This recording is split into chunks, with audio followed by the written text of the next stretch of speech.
Alright guys, it's been a while since I've posted a video, and I wanted to make this one a couple of days ago, but I don't know, I just felt that I needed some time away from this event.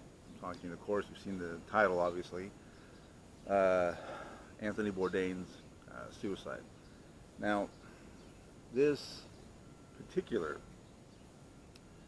suicide really hit me a lot harder than I thought it would.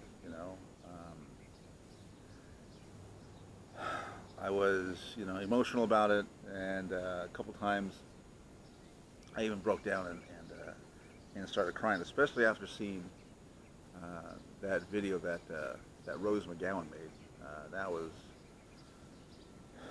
was hard to watch. And again, I'm not sure why this particular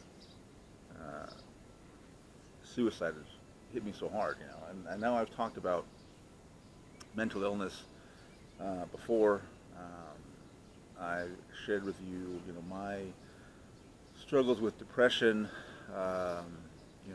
all that stuff, my emotional problems, my alcoholism, all that. And yeah, for some reason, like I said, this was difficult. It's still difficult for me today. And I've like I said, I wanted to make this video, and I just couldn't bring myself to do it up until today. And I think a lot of it is, Anthony Bourdain. To me, he had the life that I wanted. I was able to travel, see all these amazing sights, meet these great people, experience culture and food and all that, and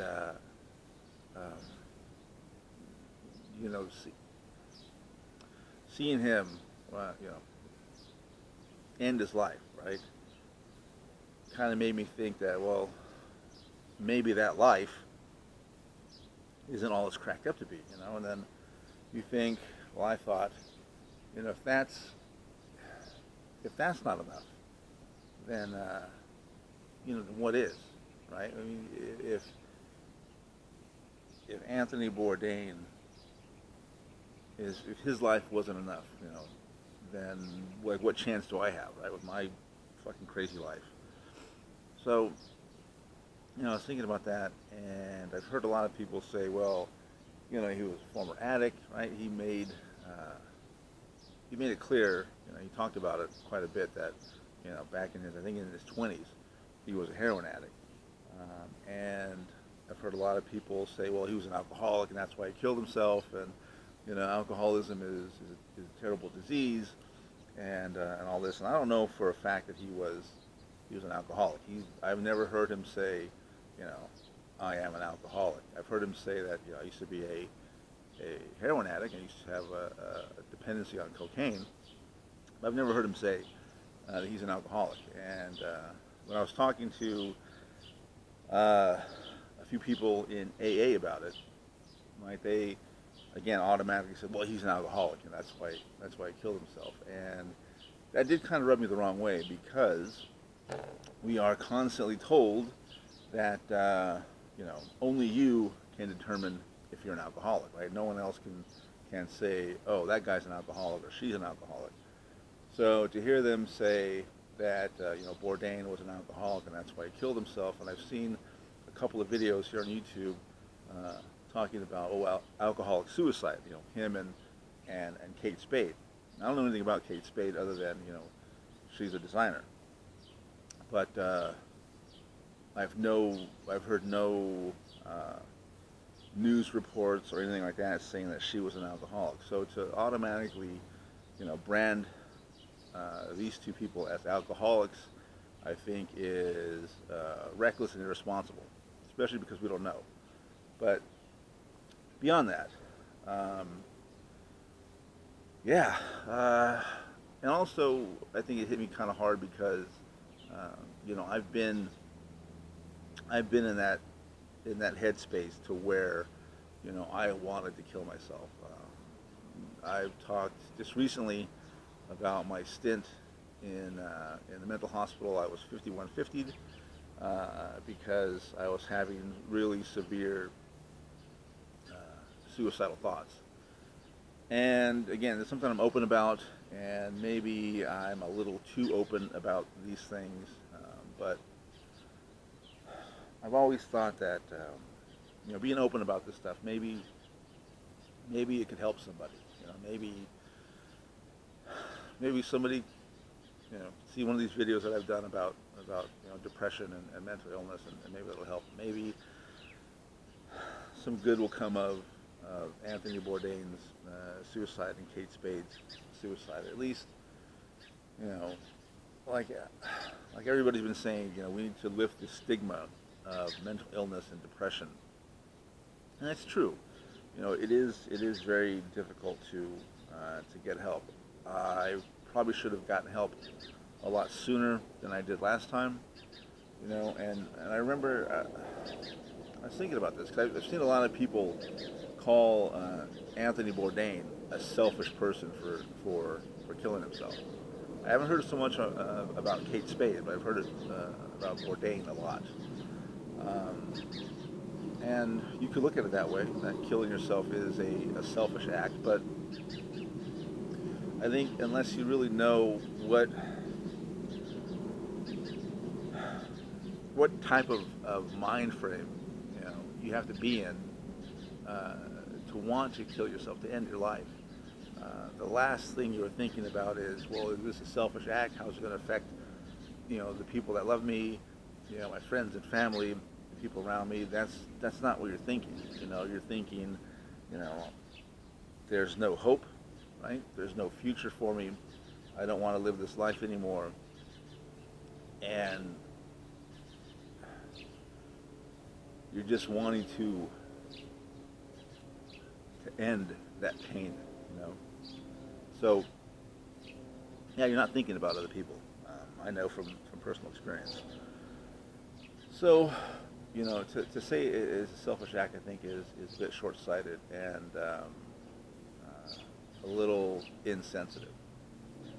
But getting back to what I was saying, when I went in this last time, when I was 5150, when I was in the ER, the doctors and the nurses were telling me how brave this was for me to reach out for help, how strong it was for me to reach out for help. When I got to the mental hospital, I heard the same thing from the psychiatrists and from the social workers and all that it was a strong move, it was a brave move.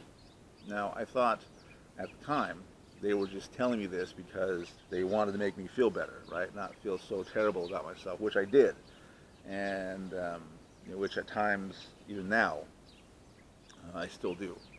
But now being away from that moment in my life, I can kind of look back on it now and see that it was. I don't know if it was brave, but it was definitely a strong decision on my part to ask for help, and I only wish that Anthony Bourdain and Kate Spade could have asked for help. I only wish that whoever's contemplating suicide today would ask for help. It's not easy. You feel really terrible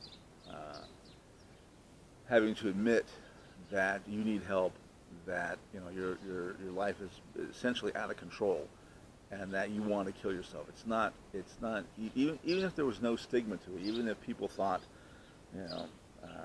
that it was a brave thing or a strong decision to ask for help, even if that was the case, which it isn't, but even if that was the case, it would still be difficult for people who have this mental issue, this depression, whatever you want to call it. It would still be hard to ask for help. And I've made I don't know how many of these videos about depression and mental illness, and I'm going to keep making them because of, events like this, like, Anthony Bourdain and Kate Spade, these famous people, deciding to end their own life. Because I know how difficult it is. I know that it's not a fun place to be in. It's not anything that I would wish on anyone else. And I am getting help. I'm seeing a psychiatrist. I'm doing hypnotherapy on my own. I'm meditating on a daily basis. I'm changing my diet. I'm doing everything I can. I'm taking, antidepressants. I'm doing what I can to.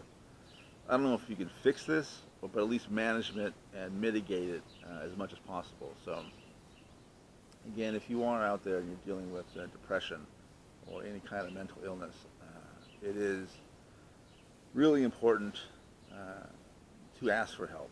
To whether it be a medical professional or a religious person or just a friend or a family member or boyfriend, girlfriend, significant other, whatever you want to call it. Getting that help, I think, is vitally important. It could very well be the difference between life and death. And I know that sounds a little, hyperbolic and all that, but it definitely could be. So that's all I have for today. I really need to get that off my chest. And again, hopefully, somebody seeing this video who's going through it, who's having a hard time, who's depressed or don't know where to turn, do your best to reach out to somebody, like I said, whether professional or not, and let them know what's going on, because again, it could very well save your life. So hopefully next time you see me, whether it be tomorrow or later on today or in a couple weeks, whenever I decide to make another video, I'll have a much more positive topic to discuss. But again, like and share this video. Hopefully that might help somebody, and I'll see you later.